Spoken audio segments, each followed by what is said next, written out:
guys, welcome back to my channel. Annabelle here today. I have new hair. It's shorter and darker and I love it. Anyways, today I am answering some questions that you guys asked me on Instagram. So let's get started. My first question comes from Seagull Wifey, and she asks, how do you get out of a spiritual rut or funk and find God when he feels so distant?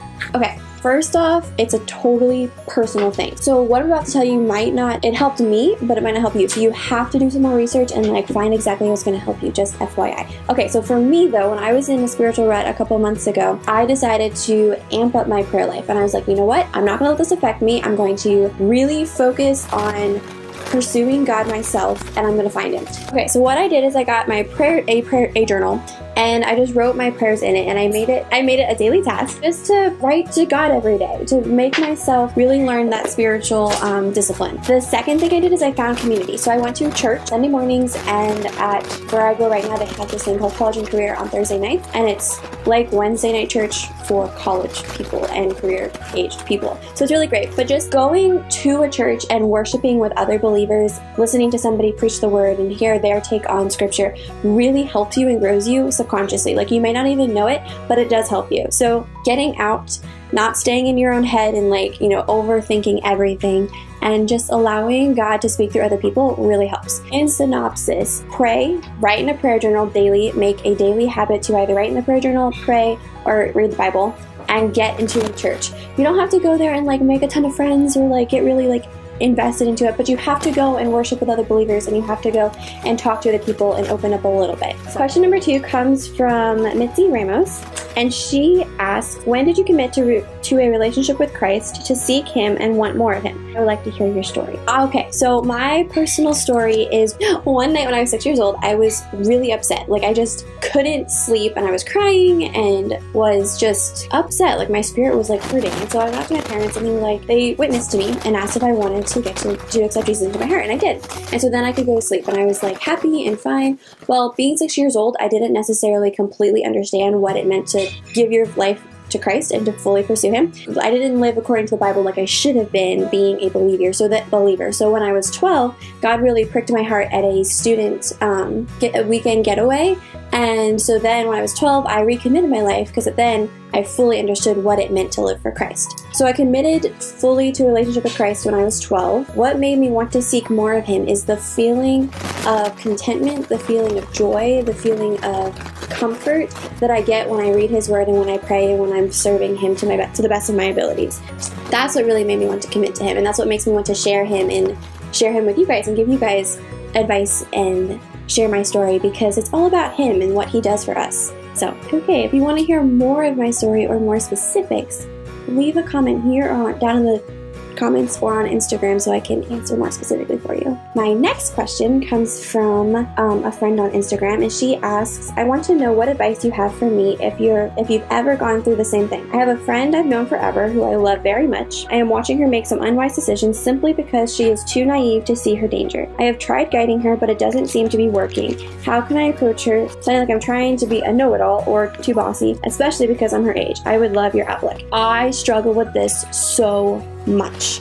So recently I've become a volleyball coach for 11 through 14-year-olds, and I also help with 17-year-old team. Now here's the problem. I'm 18 as it is, so I'm really close in age with those 17-year-olds, and I at first felt really I was inadequate and not experienced enough to coach them and to give them advice and to mentor them. That is so not true, and here's why. The Bible in 1 Timothy chapter 4 verse 12, it states, let no one despise you for your youth, but set the believers an example in speech, in conduct, in love, in faith, and purity. Until I come, devote yourself to the public reading of Scripture, to exhortation, and to teaching.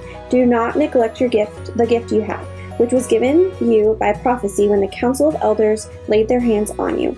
Practice these things, immerse yourself in them, so that all may see your progress. Keep a close watch on yourself and on the teaching. Persist in this, for by doing so, you will save both yourself and your hearers. So basically what Timothy is saying here, what Paul is saying to Timothy is, don't allow your age or your feelings of inadequacy to bound you or to stop you from doing God's work. So for example, in my situation, I shouldn't allow the thought of, I'm too young to mentor these girls. I shouldn't allow that to stop me from mentoring to them. So it's really just a thought process. It's thinking, that thought of you're too young or you're not experienced enough or any of that. You just have to put that behind you and say, okay, I'm going to pray and ask the Lord what He wants me to talk about, what He wants me to speak into these girls' lives, and that is what I'm going to do. So, to help answer your question concisely and specifically, the advice I would give you is to really pray about the situation and look to Scripture for the truth that you can find to really give that girl truthful advice, and then you have to speak life into her life. Speak truth into her life. Both work. But you have to be bold and step out on faith and say, I love you, and this is why I'm telling you these hard things. And you actually don't know what's going on in your girl's mind. She could be like completely naive and like totally oblivious to what's going on. And you taking that step of faith to talk to her and to tell her what's wrong may like completely open her eyes, and she might, be grateful for her forever. Or something negative could happen where she totally resents you. But don't be afraid of that, because if she resents you now, you might have planted a seed for her to find God later or to learn from the situation even more because you stepped out on faith. Do what's hard, find truth, and talk to her. My next question comes from AG Barrett is 00, and she asks, how did you meet your husband and what made you know he was the one? I'm not married yet. I am currently dating. I met my boyfriend at church, the church I'm going to right now. What made me know that he was the one? Well, we're not really married yet, but there are a lot of good Christian videos that I have watched recently on the knowing who is the one, and a lot of them have stated that there really isn't the one. Like, from what I watched, and it was really eye-opening, is your significant other should be the person who pushes you to serve God the best. So whoever is your significant other, that is the person who you can serve God with to the highest potential, potential that you both have. So really, it's not the one. It's a person who comes alongside you to help you both can serve God. There could be many people who, are the perfect, not perfect, but are really good suitors for you to serve God with. So really, what constitutes the one is the choice that you make to love and serve each other. So it's really a choice and a decision that you both make, and that God is the center of. I hope that makes sense. Next question is from written_paint. If she asked, if you could be a colored pencil, what color would you be? I would be aqua, like the color of my walls. That's my favorite color. And then if you could tell your younger self one thing, what would you tell her?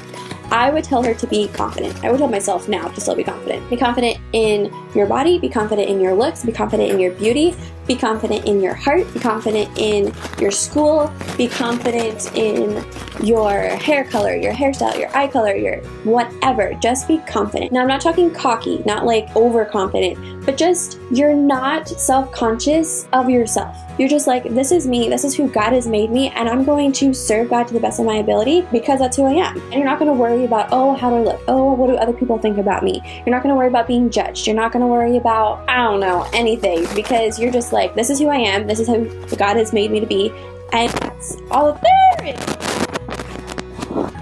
Okay.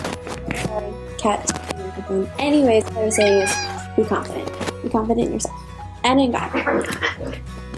Okay, that is all the questions I have for today. I hope that they helped you and gave you some advice and some insights and will help you live life better for Christ. If you have any more questions, comment down below or on my Instagram. Also, I do a lot of giveaways on my Instagram, so you should definitely follow me over there. All the links will be down in the description below. I would love to get to know you and to talk to you and help you, because that's what I'm here for. Alrighty guys, thanks for watching. Bye!